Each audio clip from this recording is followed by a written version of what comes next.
ukiona watu wanafunga sana ujue umefanya mazoezi. Cha kwanza pale goal defense akiwa anazuia inatusaidia watu kutoka kufunga. Julikana ni Mwalimu Simba. Tukiwa kwenye mazoezi huwa anatuhamasisha tufuate sheria za netball.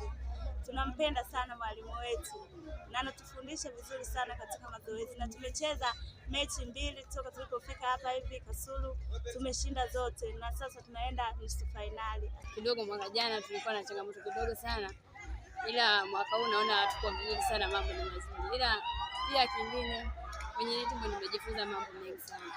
Nimejifunza namna wanavyofunga, defense, wanakaba vizuri sana.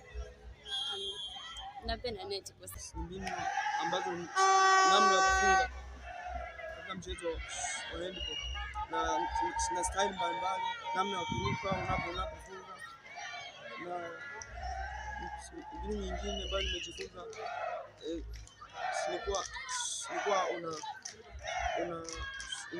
unafunga bila kuangalia, unamzunga kichwa.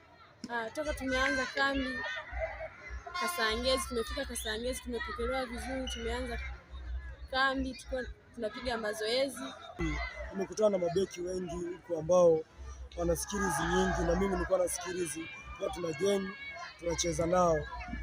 Hiyo ndio faida ya mchezo. Pia mchezo inakujengea confidence, inakujengea pia mchezo ni ajira. Na sasa kuna mchezaji ambao alikuwa Serengeti Boys, ni kijana ambao amepitia kwenye mchezo ya Mseta, na tuna matumaini